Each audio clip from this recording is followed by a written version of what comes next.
Wherever you go, whatever you do, throw a little at it. Omax, Vest and Briefs. முதலமைச்சர் விஜய் தலைமையிலான அமைச்சரவையில் சென்னைக்கு அதிக முக்கியத்துவம் அளிக்கப்பட்டுள்ளது. கொங்கு மண்டலத்திலிருந்து 9 பேர் அமைச்சர்களாக பதவியேற்றுள்ளனர். கூடுதல் தகவல்களோடு இணைப்பில் இருக்கிறார் எமது தலைமை செய்தியாளர் விக்னேஷ். அவரிடம் விவரங்களை கேட்டு பெறலாம். விக்னேஷ், தற்பொழுது ஏற்கனவே கடந்த 10ஆம் தேதி முதலமைச்சர் மேலும் 9 பேர் அமைச்சர்களாக பதவியேற்ற நிலையில் இன்றைய தினம் 23 பேர் அமைச்சர்களாக பதவியேற்றுக் கொண்டார்கள். இதில் பல முக்கியமான விஷயங்கள் பேசு பொருளாக இருக்கக்கூடிய நிலையில் கள சூழல் என்னவாக இருக்கின்றது? பதிவு பண்ணுங்க. வணக்கம். முதலமைச்சர் ஜோசப் விஜய் தலைமையிலான அமைச்சரவை இன்று விரிவாக்கம் செய்யப்பட்டிருக்கிறது. 23 சட்டமன்ற உறுப்பினர்கள் அமைச்சர்களாக பொறுப்பேற்றிருக்கிறார்கள். இதன் மூலமாக தமிழக அமைச்சரவை மொத்தமாக 33 பேராக விரிவாக்கம் செய்யப்பட்டிருக்கிறது.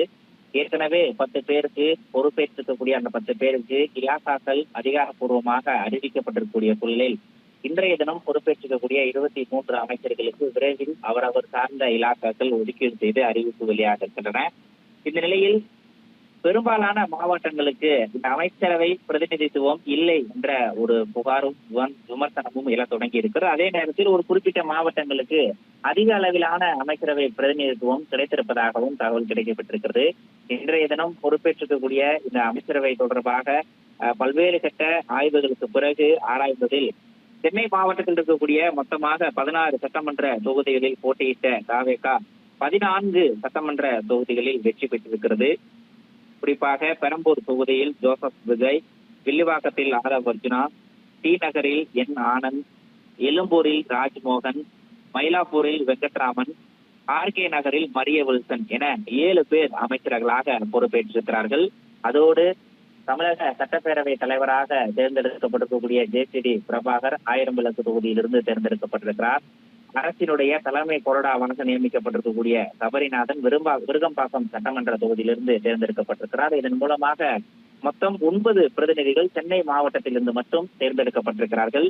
சென்னை மற்றும் அதனை ஒட்டிய மாவட்டங்களை சேர்த்து சென்னை மண்டலமாக எடுத்துக்கொண்டால் சென்னையில் இருக்கக்கூடிய 7 அமைச்சர்களுடன் சேர்த்து ஸ்ரீபெரும்புத்தூர் சட்டமன்ற உறுப்பினர் தென்னரசு, காஞ்சிபுரம் சட்டமன்ற உறுப்பினர் ரஞ்சித், தாம்பரம் சட்டமன்ற உறுப்பினர் சரத்குமார், அரக்கோணம் சட்டமன்ற உறுப்பினர் காந்திராஜ் என 11 பேர் சென்னை மண்டலத்தில் மட்டும் 11 பேர் அமைச்சர்களாக பொறுப்பேற்றிருக்கிறார்கள்.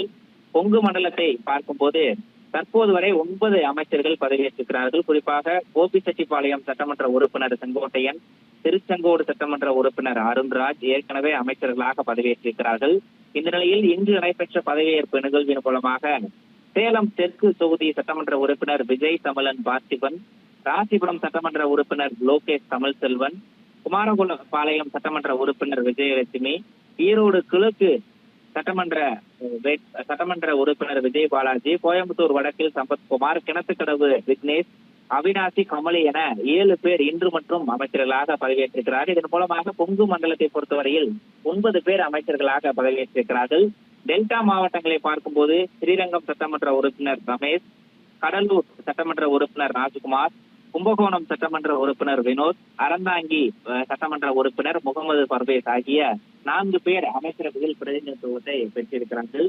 தென் மாவட்டங்களை பொறுத்தவரையில் ஏற்கனவே திருப்பரங்குன்றம் சட்டமன்ற உறுப்பினர் டிடிஆர் நெல்முருகுமார், காரைக்குடி சட்டமன்ற உறுப்பினர் மருத்துவர் டி கே பிரபு, ராஜபாளையம் ஜெகதீஸ்வரி, திருவாரணை ராஜு, தூத்துக்குடி ஸ்ரீநாத், ஒட்டப்பிடாரம் மதன் ரஞ்சன் என 6 பேர் அமைச்சர்களாகவும், மதுரை வேலூர் தொகுதியில் போட்டியிட்டு வெற்றி பெற்ற காங்கிரஸ் கட்சியை சார்ந்த விஸ்வநாதன், கிள்ளியூர் சட்டமன்ற உறுப்பினர் ராஜேஷ்குமார் ஆகிய 2 கூட்டணியைச் சேர்ந்தவர்களும் இணைந்து மொத்தமாக 8 அமைச்சர்கள் தென் மாவட்டங்களுக்கு கிடைக்கப்பட்டிருக்கிறது.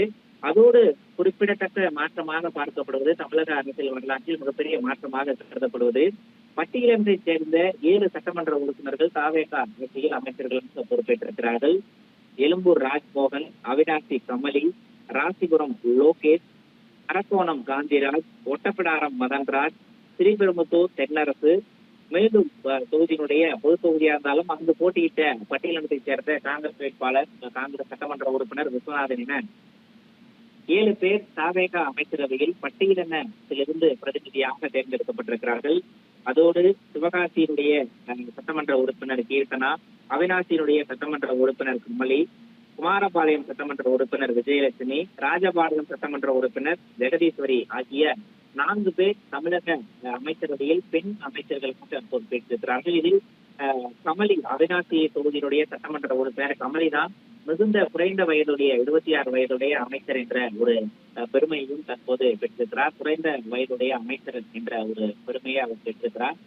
தொடர்ந்து இந்த அமைச்சரவையை பொறுத்தவரையில் தேனி, திருநெல்வேலி, திண்டுக்கல் உட்பட 18 மாவட்டங்களுக்கு அமைச்சரவை பிரதிநிதித்துவம் கிடைக்கவில்லை என்ற ஒரு விமர்சனம் எழுந்திருக்கிறது. மறுபுறம் 20 மாவட்டங்களில் இருந்து மட்டும் தற்போது வரை 33 அமைச்சர்கள் பொறுப்பேற்கக்கூடிய நிகழ்வும் அரங்கேறி இருக்கிறது. இன்னும் ஒரு சில மணி நேரங்களில் இந்த புதிதாக பொறுப்பேற்றிருக்கக்கூடிய அமைச்சர்களுக்கான இலாக்காக்கள் ஒதுக்கீடு செய்யப்பட உள்ளன. அது தொடர்பான அதிகாரப்பூர்வ அறிவிப்பு ஆளுநர் மாளிகையில் வெளிவர இருக்கிறது. அதே நேரத்தில் தமிழக சட்டமன்ற உறுப்பினர்கள் அடிப்படையில் 234 பேர் இருக்கக்கூடிய அந்த அடிப்படையில் 15% அமைச்சரவை நியமித்துக் கொள்ளலாம் என்ற விதிகள் இருக்கிறது. அதன் அடிப்படையில் 35 பேர் அதிகபட்சமாக, முதலமைச்சர் உட்பட 35 பேர் அதிகபட்சமாக நியமிக்கப்படலாம். இதுவரை 33 பேர் நியமிக்கப்பட்டிருக்கிறார்கள். மீதம் இருக்கக்கூடிய அந்த 2 பேர் யார் என்ற எதிர்பார்ப்பு எல்லாம் தொடங்கி இருக்கிறது. விசிக மற்றும் IUML இந்த 2 கட்சிகளும் அமைச்சரவையில் இடம்பெற வேண்டும் என தமிழக வெற்றி கழகம் வெளிப்படையாகவே அறிவித்திருக்கக்கூடிய, அழைப்பு விடுத்திருக்கக்கூடிய சூழலில் அந்த 2 கட்சிகளுக்கும் தலா ஒரு அமைச்சரவை பதவியை வழங்குவதற்கு வாய்ப்பு இருப்பதாகவும் தகவல் கிடைக்கப்பட்டிருக்கிறது.